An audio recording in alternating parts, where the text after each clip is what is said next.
بسم الله الرحمن الرحيم. الحمد لله والصلاة والسلام على سيدنا محمد وعلى آله وأصحابه أجمعين. الحمد لله والصلاة والسلام على سيدنا محمد وعلى آله وأصحابه أجمعين، أما بعد، فأعوذ بالله من الشيطان الرجيم. بسم الله الرحمن الرحيم. وأنكحوا الأيام منكم والصالحين من عبادكم وإمائكم إن يكونوا فقراء يغنيهم الله من فضله. صدق الله العظيم. اللهم صل على سيدنا محمد النبي الأمي وعلى آله وأصحابه وسلم.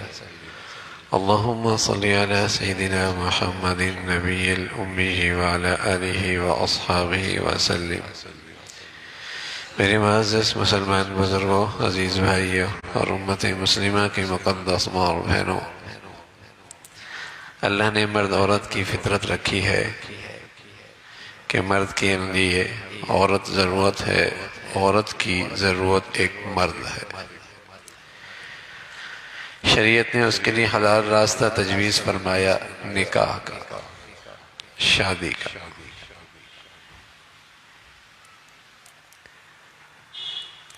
ہمارے ہاں یہ بات تو ذہنوں میں بات بیٹھی ہوئی ہے کہ نماز عبادت ہے، اور یہ بھی پتہ ہے روزہ بھی عبادت ہے، اور یہ بھی پتہ ہے کہ حج عمرہ بھی عبادت ہے، یہ بھی جانتے ہیں زکوٰۃ عبادت ہے، یہ بھی جانتے ہیں صدقہ خیرات عبادت ہے، لیکن عرصہ ہوا مسلمانوں کے ذہنوں سے یہ بات نکل چکی ہے، نکاح بھی عبادت ہے، شادی بھی عبادت ہے۔ یہ بات ذہنوں سے نکلی ہوئی ہے۔ نماز عبادت ہے، کیسے کرنا ہے؟ جیسے شریعت کہتی ہے۔ روزہ عبادت ہے، کیسے کرنا ہے؟ جیسے شریعت کہتی ہے۔ زکوٰۃ عبادت ہے، کیسے کرنا ہے؟ جیسے شریعت کہتی ہے۔ حج عمرہ عبادت ہے، کیسے کرنا ہے؟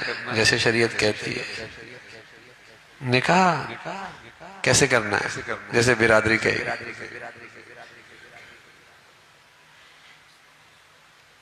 جیسے معاشرہ کہے گی، جیسے سوسائٹی کہے گی، جیسے اسٹیٹس کہے گا، جیسے دنیا کہے گی۔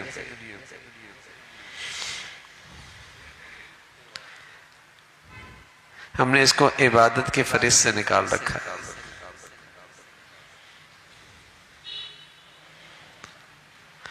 اس کو رسم و رواج کے جکڑ بندیوں میں جکڑ رکھا ہے۔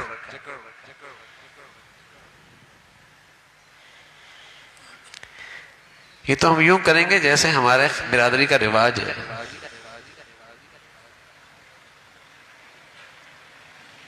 بھائی نماز بھی یوں پڑھ لو جیسے برادری کا رواج ہے۔ نہیں بھائی،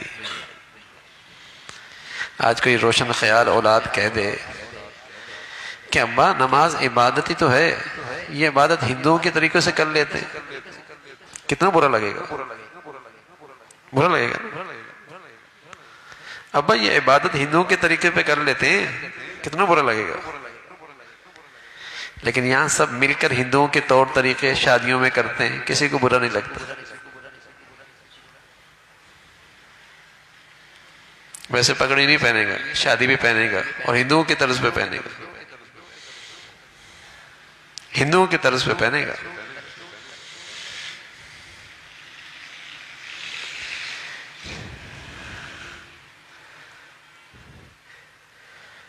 اس کو عبادت کے فہرست سے ہی نکال دیا۔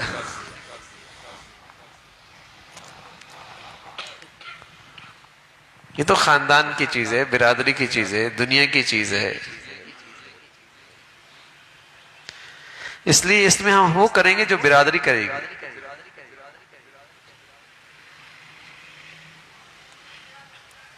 تو پھر برکتیں کہاں سے آئیں گی؟ پھر خیر و برکتیں کہاں سے آئیں گی بھائی؟ جب پہلا قدم ہی غلط ہوا، پھر ان رشتوں میں اور ازواجی رشتوں میں خیر و برکت کہاں سے آئے گی؟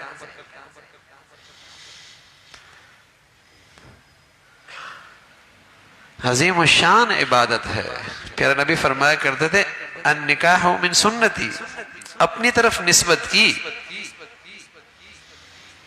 عظیم الشان عبادت.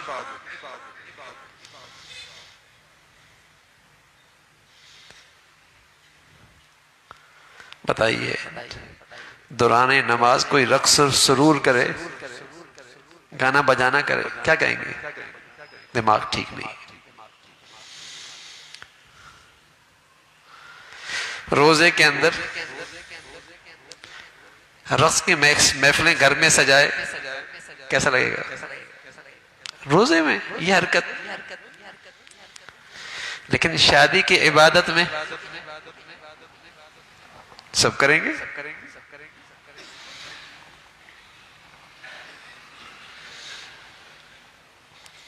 رواج جو ہے، دنیا جو ایسے ہی کرتی ہے، ساری برادری میں یہی رواج ہے. ہمارے خاندان میں شادی ہوتی ہے ایسی ہے.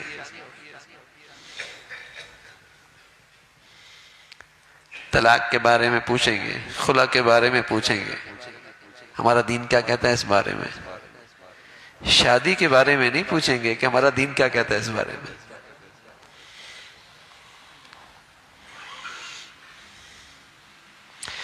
اس لیے کہ وہاں تو سبق برادری سے لینا ہے نا.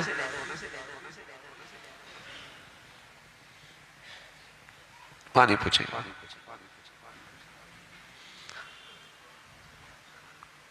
عبادت ہے اور آسان ترین عبادت ہے.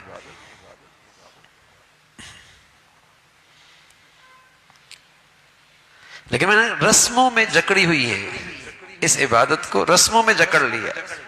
اس نکاح کے اوپر، اس کے اوپر رسم و رواج کے نہ جانے کیسے کیسے بوجھ ڈال رکھے ہیں، پابندیاں بنا رکھی ہیں اس کے لیے. شادی برادری میں کرنی یا پھر کرنی نہیں ہے. برادری میں کرنی. کہیں وہی آئیے شریعت نے تو یہ کہا ہے کہ بس برابری دیکھو، دین اخلاق کے لحاظ سے، رہن سہن کے لحاظ سے، نشست و برخاست کے لحاظ سے. زندگی کا سفر ہے تاکہ خوشگوار گزرے. یہ تو نہیں کہ برادری کا رشتہ نہیں آیا تو رشتہ ہی نہیں کرنا، اور اس وقت ہوش آیا جب عمر بڑھ گئی ہم برادری سے باہر نہیں دیتے.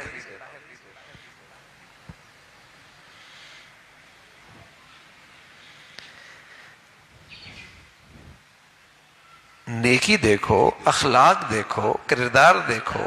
ہاں کچھ اپنی برابری بھی دیکھ لو. پھر نبی صلی اللہ علیہ وسلم فرمایا کرتے تھے ایسا رشتہ آ گیا جس کی دین اخلاق سے تم راضی ہو تو پھر کر دو نا شادی.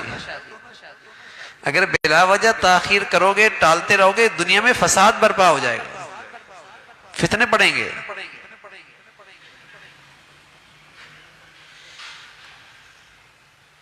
نہیں، ہم نے تو اپنی ذات میں کرنا ہے، اپنی ذات میں کرنا ہے. اماں نہیں مانتی، دادی نہیں مانتی، نانی نہیں مانتی.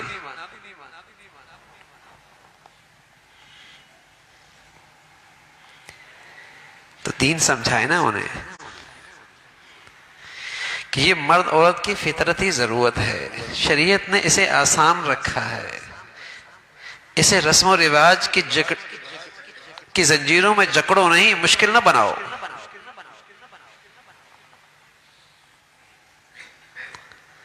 بلا وجہ اس پر خاندانی، برادری کی، قومی، قبائلی اور برادری کی رسم و رواج کا بوجھ نہ ڈالو اس پر، اسے آسان رہنے دو. مشکل کرو گے حرام آسان ہو جائے گا. برائی آسان ہو جائے گی. حلال کو آسان رہنے دو.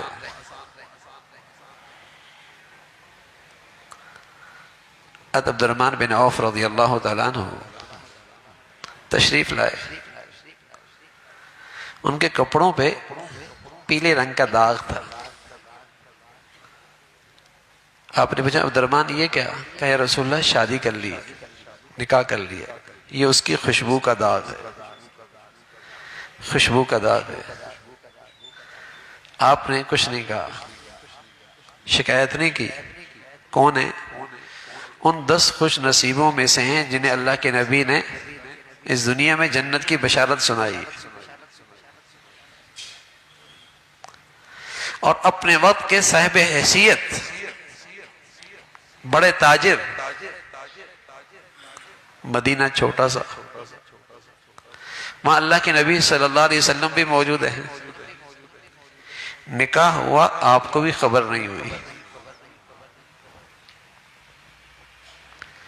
آپ نے بھی شکایت نہیں کی، دعا دی، برکت کی، اور ساتھ ترغیب دی کہ عبد الرحمن ہو سکے تو ولیمہ کر لینا.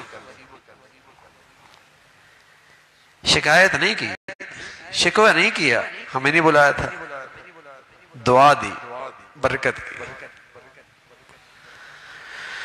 امت کے لیے اس آسان چیز کو آسان رکھا نا.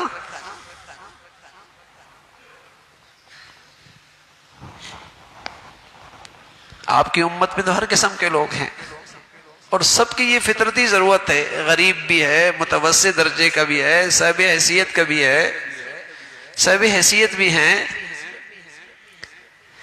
لیکن آپ کی ترغیب یہ تھی کہ اسے سادہ رکھو.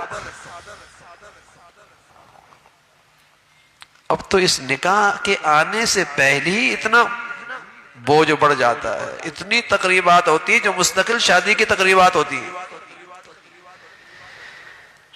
یہ منگنی کی تقریب اور یہ فلاں کی تقریب اور یہ مہندی کی تقریب اور تقریبات ہی تقریبات ہیں. پھر نیا دور ہے، نئے زمانے کے نئے تقاضے ہیں، تو پھر اس کے مطابق اخراجات بھی ہیں. تقاضے بڑھتے چلے گئے، تقریبات کی نقش معیار بدلتے گئے، بوجھ بڑھتا چلا گیا.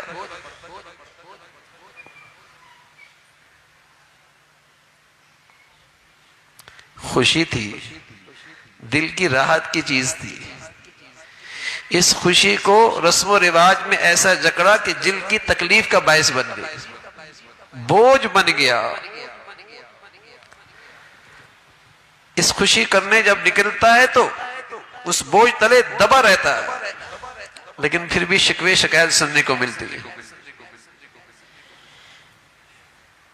پھر بھی شکوے شکایت سننے کو ملتی ہے. اس لیے کہ اس میں تقاضے اتنے بڑھ گئے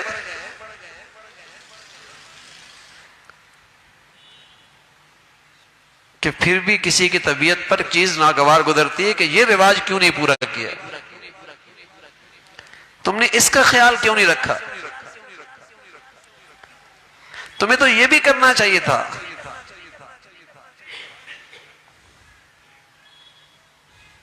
آج کا مسلمان تسبیح پڑھ لے گا، وظیفے کر لے گا، لیکن اپنی شادیاں اور اپنی خوشیاں اور تقریبات شریعت کے مطابق نہیں کرے گا.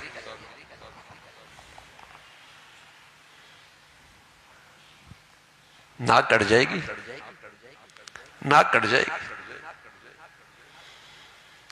حضرت شیخ الحدیث رحمۃ اللہ علیہ، مولانا زکریا رحمۃ اللہ علیہ، حضرت نے اپنے بچی بچیوں کی شادی کی، اپنے بھتیجے نواز سب کی شادی کی، 17 شادیاں کی. فرمایا میں نے 17 شادیاں کرائیں گھر والوں کی. لوگ کہتے تھے زکریا ناک کٹ جائے گی. میں نے تو اتنی دیر لگائی جتنی سنت میں دیر لگتی. ان کو نا ذرا باہر لے جاؤ کوئی ساتھی. کہاں ہے؟ گارڈ کو بلا لو، گارڈ کو بلا لو ذرا. اس کو ساتھی بیمار ہے، لے جائیں ذرا ان کو.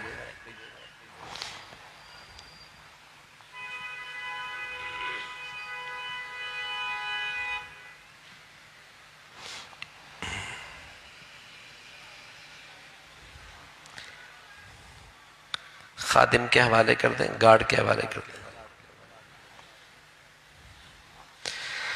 تو حضرت فرمایا کرتے تھے کہ ہم نے 17 شادیاں کی اور لوگ کہتے تھے زکریا ناک کٹ جائے گی۔ جب اتنی شادیاں کرنے کے بعد ہم نے ناک دیکھی تو ہماری ناک تو سلامت تھی۔ تو فرمایا کرتے تھے اب ناک کٹتی ہے جو رسم و رواج پہ چل نکلے، ادھر ناک کٹتی ہے، ناک تو وہاں کٹ رہی ہے۔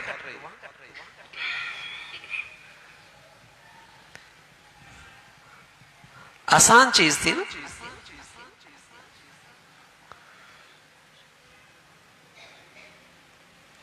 فطرت ہے، ضرورت ہے، تو فرمایا اسے آسان رکھو۔ اعظم النکاح برکتاً ایسر مؤونہ، اس نکاح میں بڑی برکت ہے جس میں بوجھ کم ہو۔ دیندار طبقے کو ذرا حوصلہ کرنے کی ضرورت ہے نا بھائی، طے کر لینا کہ بھائی ہم ان رسم و رواج نہیں کریں گے۔ پیسہ تو پانی کی طرح بہتا ہی ہے، لیکن جو تھکتا ہے اور تکلیف اٹھاتا ہے اور جو اندر کی تکلیف جنن ہوتی ہے اور پھر شکوے شکایات، زندگی مصیبت عذاب بن جاتی ہے۔ شادی کیا ہوئی؟ عذاب بن گئی۔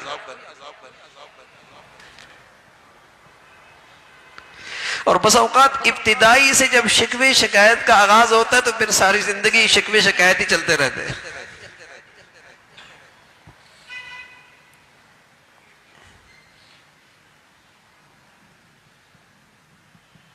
لوگ کہتے ہیں دین مشکل ہے، ہم آسان بتا رہے ہیں لیکن لوگ مشکل کرتے ہیں۔ ہم تو آسان بتا رہے ہیں،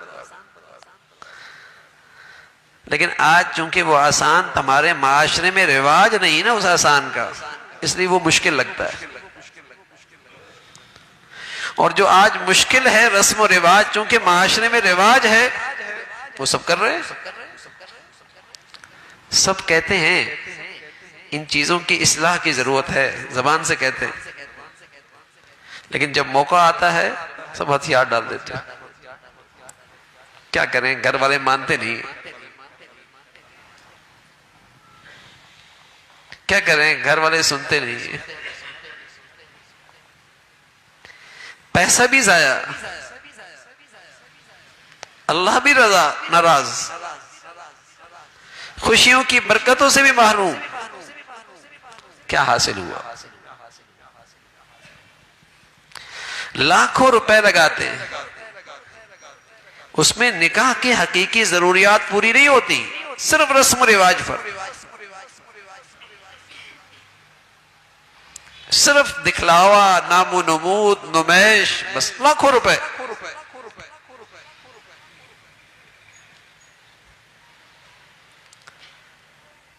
صحیح مقصد کے لیے بیٹی کو دے دیتے، داماد کو دے دیتے، بیٹے کو دے دیتے،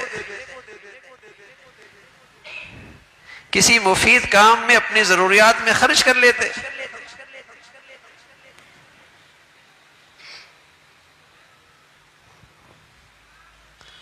مشکل بنا دیا اسے۔ ہمارے دین میں نکاح ہے اور ولیمہ ہے۔ نکاح کی تقریب کے بارے میں رسول اللہ صلی اللہ علیہ وسلم کی پسند اور چاہت یہ کہ وہ مسجد میں ہو، اور اس موقع پہ ایک خرچ ہے مرد پر مہر، مہر کا۔ مہر بھی 3 قسمیں، ایک ہوتا ہے مہر مثلی، کہ جو اس خاندان کی عورتوں کو جو مہر تھا اس خاتون کا بھی ویسے ہی مہر مقرر کرے، یہ مہر مثلی ہے۔ یہ مہر حقیقت میں اس بچی کا اعزاز ہوتا ہے، اعزازیہ، اسے بطور اکرام اور احترام کے اسے یہ تحفہ دیا جاتا ہے کہ وہ میرے گھر آئی ہے، میری زندگی میں آئی ہے، تو اس کے اعزاز و اکرام میں یہ مہر دیا جاتا ہے، یہ اعزازیہ اسے دیا جاتا ہے، یہ مہر ہے۔ تو یہ مناسب مقرر کرنا چاہیے، جو عام طور پہ اس خاندان کی عورتوں کو ملتا ہے وہ دینا چاہیے۔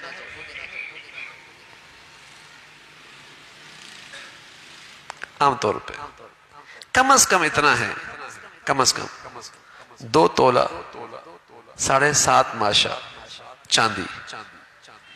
یہ وہ ہے کہ اگر اس پر میاں بیوی راضی بھی ہوگا، اس سے کم پر شریعت راضی نہیں ہوگی، لیکن یہ پسندیدہ نہیں ہے۔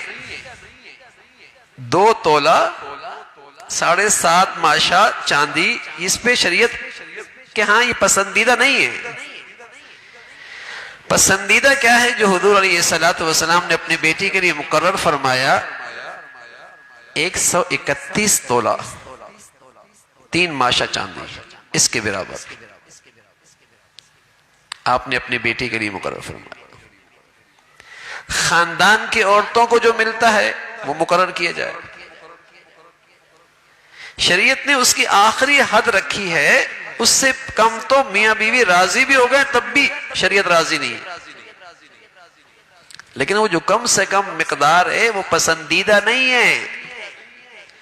پسندیدہ تو یہ ہے کہ جو ان کے خاندان کی عورتوں کو جیسے عزت دی جاتی ہے، اکرام کیا جاتا ہے، احترام کیا جاتا ہے، ایسا تحفہ مقرر کرنا چاہیے نا۔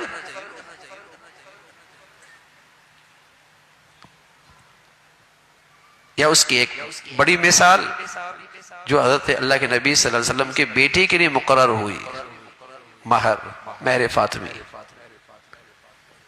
وہ مقرر کی جائے، اور اس بچی میں کوئی اور سیرت کے لحاظ سے، عمل کے لحاظ سے، ظاہری لحاظ سے کوئی خوبی نمایاں ہے، علم و عمل کے لحاظ سے، اور بطور اضافہ بھی اگر مہر مقرر کرتے ہیں وہ بھی درست ہے اس کے اعزاز میں۔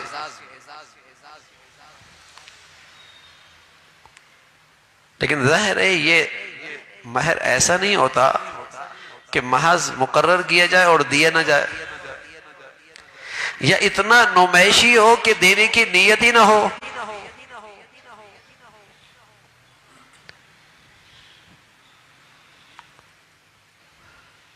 اتنا کم بھی نہ ہو کہ اعزازیہ بننے کے لائق ہی نہ ہو، اور اتنا زیادہ بھی نہ ہو کہ شوہر کے لیے قابل تحمل ہی نہ ہو، وہ ادا ہی نہ کر سکے۔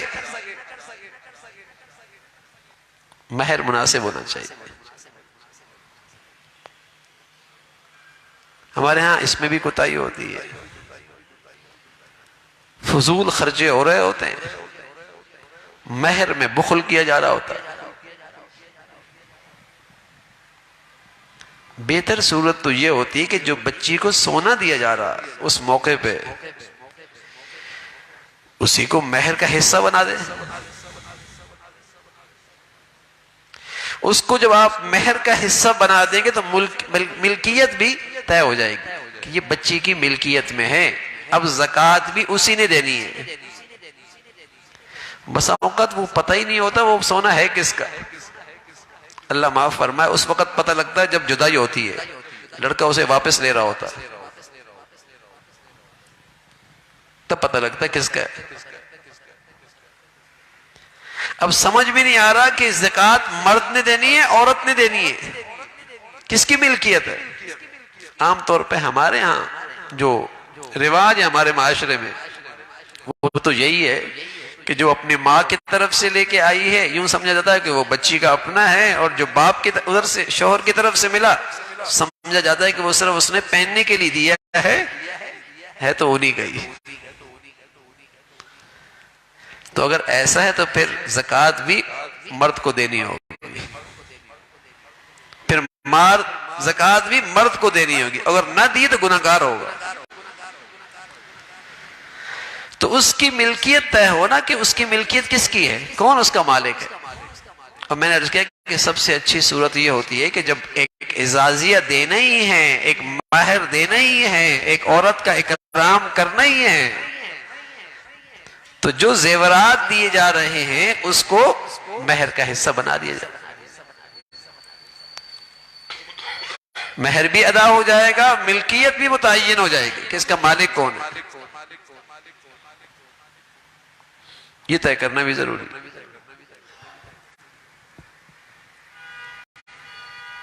تو ایک تو بس نکاح ہے، اور ایک مرد پہ خرچہ ہے وہ مہر کا، اس کے علاوہ ایک ولیمہ ہے، لیکن ولیمہ نہ بھی کیا شادی ہو جائے گی۔ اس کے لیے قرض لینا ضروری نہیں، اور بس اوقات زکوٰۃ لے کر ولیمہ کرنا ضروری نہیں، بلکہ ناپسندیدہ ہے، غلط ہے۔ ارے میاں استعداد نہیں ہے تو کون سا فرض ہے؟ کون سی شادی اس پر موقوف ہے؟ اور نہ اس پہ یہ مقدار ہے کہ اتنے لوگوں کو بلائیں گے تو ولیمہ ہوگا، اس معیار کا کھانے ہوں گے تو ولیمہ ہوگا، ورنہ ولیمہ ہی نہیں قرار دیا جائے گا، ایسا بھی نہیں ہے۔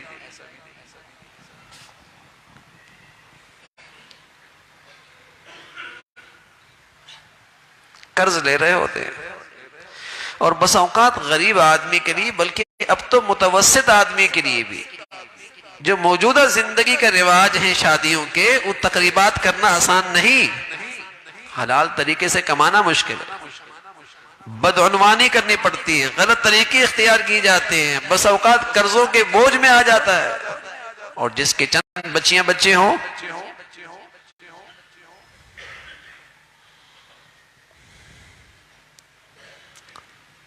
غلط رواج ڈال دیے، معاشرے کو مصیبت میں ڈال دیا، اور بے سوچے سمجھے اس کو ہم نے اپنانا شروع کر دیا۔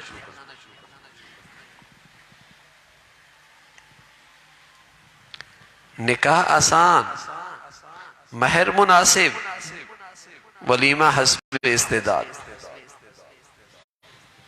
جتنی استعداد چند آدمیوں کو، اور اس میں اسے اختیار بھی دیا جائے کہ میں جن کو مرضی بلائے۔ ولیمہ لڑکی والوں کو تو ہے نہیں کہ وہ ایک فہرست پکڑا دے میاں سب کو بلانا ہے، ایک فہرست تھما دی بھائی سب کو بلانا ہے، میاں بلانا ہے تو اپنے گھر میں بلا لو۔ یہ تو حق ان کا ہے جو ولیمہ کر رہا ہے، اس کا حق ماننا چاہیے۔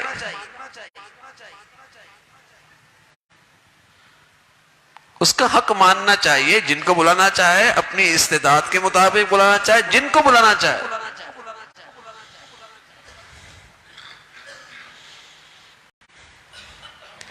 اب یہ آسان ترین طریقہ ہے ایک فطرتی ضرورت کو پورا کرنے کا، لیکن بتائیے نا آج کتنا مشکل بنا دیا، کتنا بوجھ ڈال دیا ہے اس نکاح پر، کیسی کیسی خرافات شروع ہو گئی ہیں، تقریبات ہیں کہ ختم ہونے کا نام ہی نہیں لیتی۔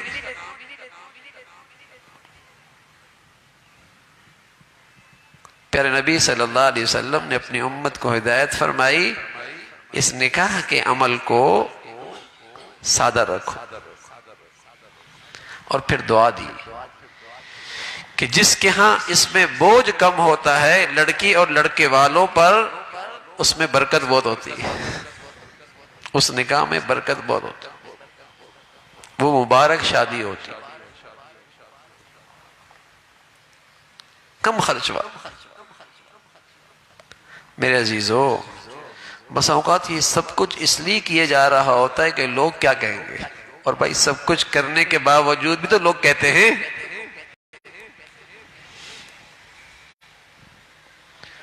کیا تب شکوے شکایت ختم ہو جاتے ہیں؟ نواب صاحب تھے، نواب صاحب، بیٹی کی شادی ہے، دنیا کو پتہ لگے گا، بڑی شاہانہ دعوت کی، اور 2,000 اس لحاظ سے رقم تھی، نقد بھی دے دی، نقد بھی دے دیے، کھانا بھی کھلایا، نقدی بھی دی۔ اچھا پھر شوق ہوتا ہے، لوگ کیسی تعریف کرتے ہیں،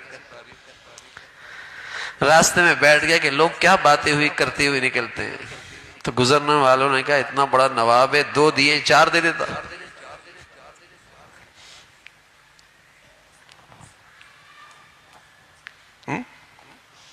لوگ تو پھر بھی بات کریں گے، کھانے لگی ہوئی ہیں، سجا ہوا ہے، اے سی تیز رکھے ہیں، کسی کو گرمی نہ لگے.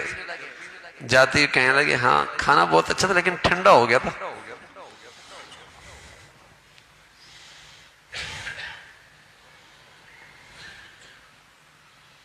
تو یہ شکوے شکایت تو نہیں ختم ہونے. اپنے مولا کو بھی ناراض کیا، باتیں بھی سنی، اور مال جیسی نعمت بھی برباد کی.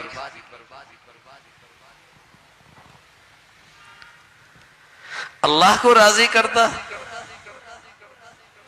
شریعت کے مطابق کرتا، عبادت، اجر و ثواب، کھانے کھلانے کا ثواب، خدمت کرنے کا ثواب، اللہ تعالیٰ راضی ہوتا.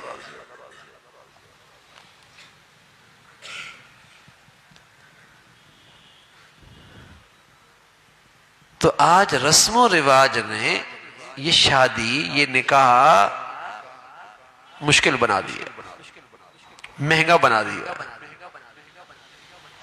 رسم و رواج کے اندر اس کی زنجیروں میں اسے جکڑ دیا گیا ہے. نکاح ہو گیا، عذاب ہو گیا، مصیبت ہو گئی. شادی کرنا ایک مصیبت بن گئی. نوجوان اس لیے انتظار میں بیٹھے ہیں کہ وہ اخراجات نہیں ہیں، جوانیاں خطرے میں.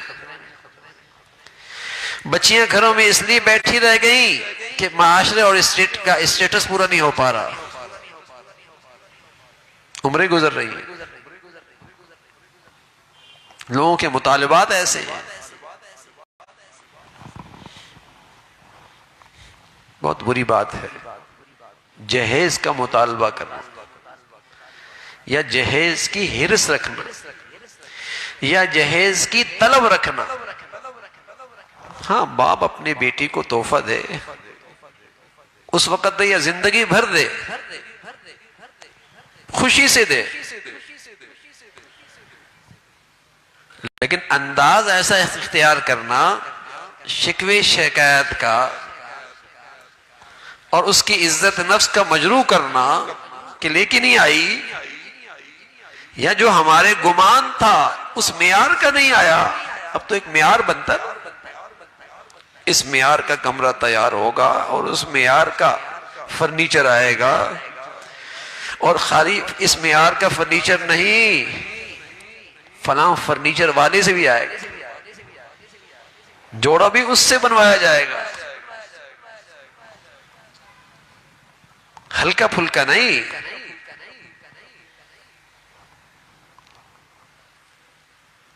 بڑی بے حسی ہے، بڑی بے حسی، بڑا ظلم ہے.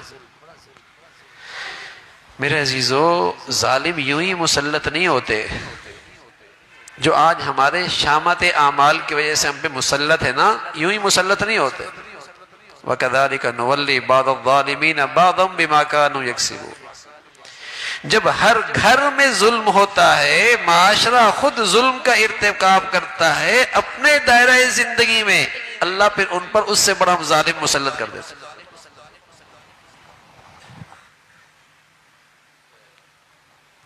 شامت اعمال ہے نا.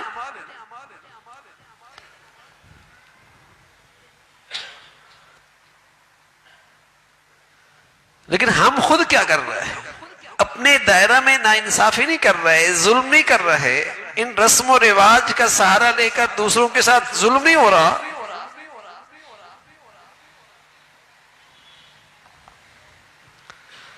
اور بس اوقات جس کی حیثیت نہیں ہوتی اور اس کی بچیاں ہوتی ہیں، بتائیے وہ کس کرب کے ساتھ گزر رہا ہوتا ہے.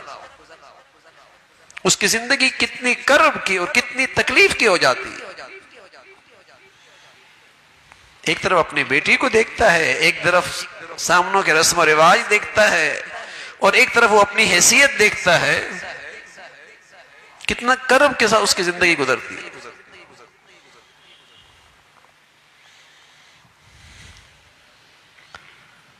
یہ ظلم ہے، یہ بڑی ناانصافی ہے، بڑا ظلم ہے یہ. اور اس نے آج ہمارے معاشرے کے اس ظلم نے دلوں میں ایک دوسرے کی ایک دوسرے کے لیے دلوں میں جگہ نہیں رہی. اب یقین جانے پہلے جب شادیاں ہوتی تھی نا، شادیاں ہوتی تھی تو رشتے مضبوط ہو جایا کرتے تھے، خاندان اور جڑ جایا کرتے تھے، محبتیں اور بڑھ جایا کرتی تھی. اب رشتے ہونے کی دیر ہے، دوریاں بڑھ جاتی، فاصلے بڑھ جاتے، تعلقات خراب ہو جاتے، جھگڑے شروع ہو جاتے. کیوں بھائی؟ انہی رسم و رواج کی وجہ سے، انہی شکوے شکایت کی وجہ سے، اسی حرص و ہوس کی وجہ سے، انہی ناجائز مطالبات کی وجہ سے، انہی غلط عادات کی وجہ سے. پہلے نکاح ہوتے تھے، محبتیں بڑھ جایا کرتے. پھر نبی صلی اللہ علیہ وسلم نے مختلف قبائل میں رشتے کیے، اور صرف اس لیے کیے کہ نکاح کی بدولت قریب آ جائیں گے، مانوس ہو جائیں گے، بات پہنچانا، پیغام دینا آسان ہو جائے گا. لیکن اب کیا ہوتا ہے؟ دونوں دوست ہیں پرانے 40 سال سے، جہاں بیٹی بیٹے کا رشتہ ہوا ساری دوستی ختم. بہن بھائی سے بڑے اچھے تعلقات تھے، ایک دوسرے کے لیے جان دیتے تھے بہن بھائی. جہاں ان کے بہن بیٹی اور بیٹے کا رشتہ ہوا ایک دوسرے کا منہ دیکھنے کے لیے تیار نہیں.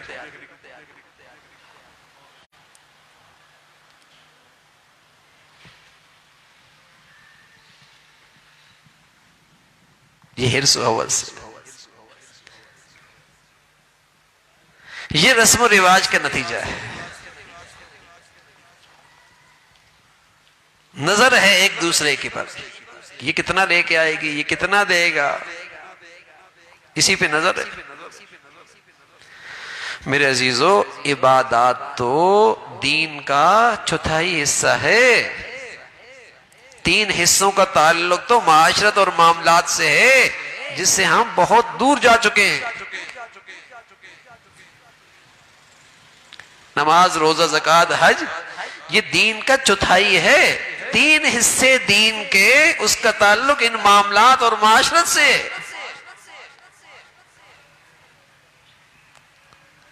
3 پاؤں تو وہ ہے، 1 پاؤں یہ عبادات ہے. مگر ہر آئے دن معاشرت کا اور معاملات کا دین نکلتا چلا جا رہا ہے. اور وہ خانہ رسم و رواج پورا کر رہا ہے. وہ خانہ پورا ہو رہا ہے رسم و رواج سے، خرافات سے، اس سے پورا ہو رہا ہے. لیکن اس کی نحوست بھی دیکھ رہے ہیں نا، اس کی نحوست بھی دیکھ رہے ہیں.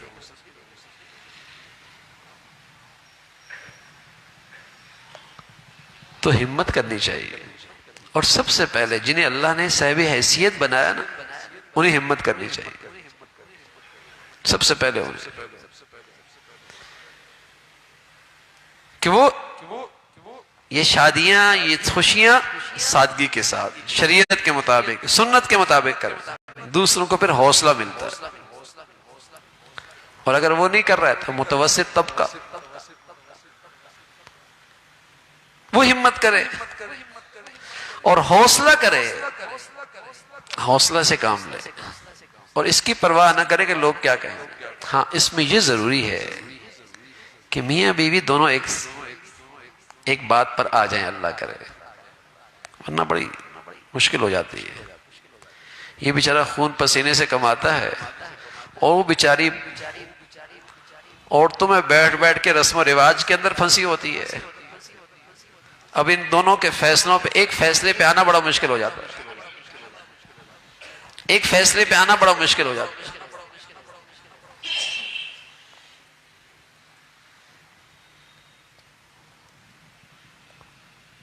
تو اللہ کرے ہمیں جو اللہ نے مال دیا ہے، اور یہ اللہ کی ایک نعمت ہے، اس کو خرچ کرنے کے لیے اللہ رب العزت ہمیں عقل سلیم عطا فرمائے، ایمان کا نور نصیب فرمائے، بصیرت نصیب فرمائے. رسول اللہ صلی اللہ علیہ وسلم فرمایا کرتے تھے، نعم المال للرجل الصالح، وہ مال بہت اچھا ہے جو کسی اچھے آدمی کے ہاتھ میں آ جائے. کہ اس اچھے آدمی کے پاس جب مال آئے گا تو اچھے کام زندہ ہوں گے، رسم و رواج کو توانائی نہیں ملے گی، انہیں فروغ نہیں ملے گا، رسم و رواج کی حوصلہ افزائی نہیں ہوگی، گناہوں کو رواج نہیں ملے گا. کوئی اچھے کام وجود میں آئیں گے، ورنہ تو مال فتنہ بنے گا، مصیبت بنے گی۔ بعض لوگ ہوتے ہیں مر جاتے ہیں لیکن ان کی نیکیاں نہیں مرتی، کچھ ایسے کر کے جاتے ہیں کہ نیکیاں ان کی ہمیشہ ان کے پیچھے زندہ رہتی ہیں اور ان کو اجر و ثواب ملتا رہتا ہے۔ اور کچھ ایسے بھی بد نصیب ہوتے ہیں مر جاتے ہیں لیکن ان کے گناہ نہیں مرتے، ان کے گناہ نہیں مرتے، ان کے غلط رواج نہیں مرتے، اور وہ وبال ان تک پہنچتا رہتا ہے، وہ وبال ان کو پہنچتا رہتا ہے۔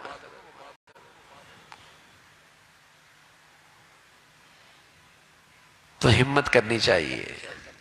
ہر گھر کے اندر یہ تقریب، یہ ضرورت، یہ خوشی ہوتی ہے، لیکن اللہ کرے ہم اپنی نبی کی سنتوں کو زندہ کرنے والے بنیں، اور خاص طور پہ وہ سنتیں جسے معاشرہ چھوڑ چکا ہے اور دنیا چھوڑ چکی ہے، انہیں جب زندہ کریں گے تو اللہ کے ہاں اس کی قدر بھی بہت ہوگی۔ رسول اللہ صلی اللہ علیہ وسلم نے فرمایا جب میری امت مردہ سنتوں کو زندہ کرے گی تو اسے ایک شہید کا ثواب ملے گا۔ کیوں بھائی؟ اس لیے کہ جیسے اس کو تیر لگتے ہیں، تلوار لگتی ہے، زخم لگتے ہیں، تو اس کو بھی تانوں کے تیر پڑتے ہیں نا، اس پر بھی تانوں کے تیر پڑتے ہیں، لوگ اس پر بھی طنز کرتے ہیں، لیکن یہ ہے جمع ہوا ہے اپنی نبی کے طور طریقے پر، یہ ہے اپنی نبی کی سنتوں پر کھڑا ہے، کوئی پرواہ نہیں کرتا لوگ کیا کہیں گے۔ تو ان سنتوں کو زندہ کریں۔ اور دوسرا میرے عزیزو، ہمارے ہاں دعوت آ گئی، اب پتہ ہے وہاں کھلے گناہ ہو رہے ہیں، مخلوط محفل ہے اور گندگیاں ہیں،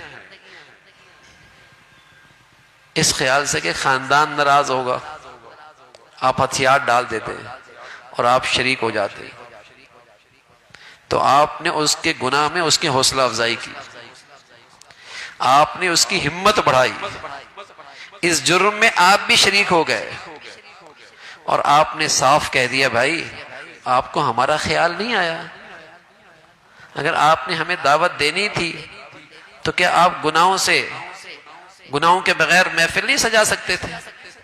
آپ کو ہمارا لحاظ نہیں ہے تو پھر ہمیں کیا ضرورت آپ کا لحاظ کریں اور اپنے اللہ کو ناراض کریں؟ ہم کیا کہتے ہیں، لوگ خاندان والے کیا کہیں گے؟ ارے خاندان والوں کو یہ فکر نہیں کہ آپ کیا کہیں گے، آپ کو بھی تو اسٹینڈ لینا چاہیے نا، آپ کو بھی تو ہمت کرنی چاہیے نا، کہ آپ نے ہمارا لحاظ نہ کیا، کیا شریعت کے مطابق، دین کے مطابق یہ خوشی نہیں ہو سکتی تھی؟ اب جب سے ہتھیار ڈالنا چھوڑ دیے نا ہم نے، ہتھیار ڈال دی نا ہر جگہ، اور ہر جگہ ہم شریک ہونے لگ گئے، تو اللہ کے نافرمانوں کے حوصلے اور بڑھ گئے، ان کی ہمت اور بڑھ گئے، اب وہ ان گناہوں پہ فخر کرنے لگے۔ ہاں تعلق نہ ختم کریں، رشتہ داری نہ ختم کریں، دوسرے وقت میں جا کر ان کی حوصلہ افزائی کر دیں، تحفہ دے دیں، دوسرے موقع پہ جا کر ان کے گھر کے اندر ان کی خوشی کو مبارکباد دے دیں، اور انہیں اس بات کا پیغام دے کہ دیکھو ہمیں بلانا ہے تو ہم گناہوں کی محفلوں میں نہیں آ سکتے، گناہوں میں شریک نہیں ہو سکتے۔ تو یہ حوصلے جب کریں گے تو میرے عزیزو، تب کچھ منکر لگے گا نا، گناہ کسے کچھ اس سے کچھ برائی آئے گی، ورنہ تو گناہ زندگیوں کا حصہ بن چکا ہے، زندگی کے اندر ایسا حصہ بنا کہ گناہ کا تصور ہی ختم ہو گیا، گناہوں کا تصور ہی ختم ہو گیا کہ یہ بھی گناہ ہے، اور آہستہ آہستہ ہر آدمی اس پہ فخر کرنے لگا ہے، ان گناہوں کے بغیر محفلیں نہیں۔ وظہرت الاسواق وظہرت القینات والمغاذف، ایک وقت آئے گا کہ ان کی محفلوں کی جان رقص و سرور ہو جائے گی، آلات موسیقی ان کی محفلوں کی جان بن جائے گی، گانے والی عام ہو جائیں گی، وشربت الخمور، شرابیں پی جائیں گی۔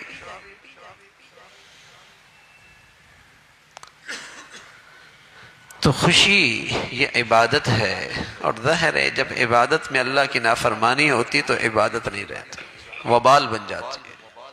وہ عبادت نہیں رہتی، وبال بن جاتی ہے، مصیبت بن جاتی ہے۔ اس کا پھر ریاکشن زندگی میں آتا ہے، پھر جب آتا ہے تو سر پیٹتا ہے، کہتے ہیں کسی نے کوئی نظر تو نہیں لگا دی۔ جب اس کا ریاکشن آتا ہے کہتے ہیں کوئی نظر تو نہیں لگا دی، شب شادی میں اچھا ہو گیا تھا اور اب یہ ہو گیا، لڑائی جھگڑے شروع ہو گئے، یہ ہو گیا وہ ہو گیا، کسی نے کوئی نظر لگا دی۔ تو گناہ کے ہونے کے ساتھ کسی کو نظر لگانے کی ضرورت کے میاں جو بویا ہے وہ کبھی نہ بھی تو کاٹنا پڑے گا نا۔ اگر توبہ نہ کی تو کبھی نہ کبھی تو اس کا ریاکشن آئے گا نا۔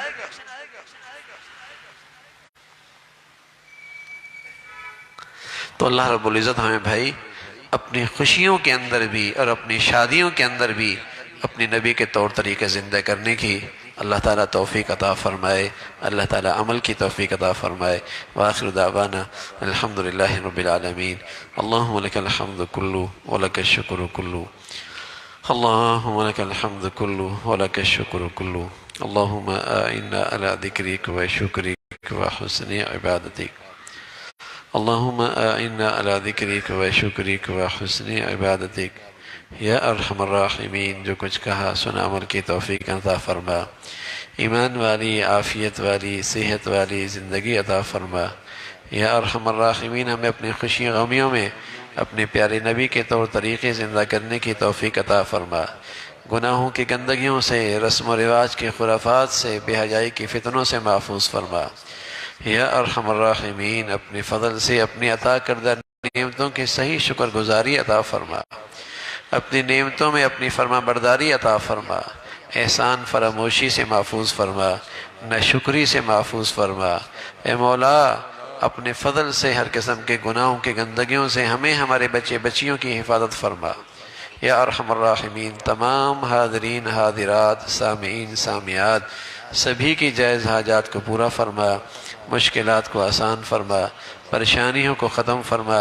جو بچیاں گھروں میں ہیں مولا ان کے لیے نیک صالح رشتوں کا انتظام فرما، جو بچیاں گھروں میں جا چکی ہیں ان کے گھروں کو محبت اور تقوی سے آباد فرما، ہمارے گھروں کو بد امنی سے، ٹوٹ پھوٹ سے، نفرتوں سے، نحوستوں سے، بے برکتی سے محفوظ فرما۔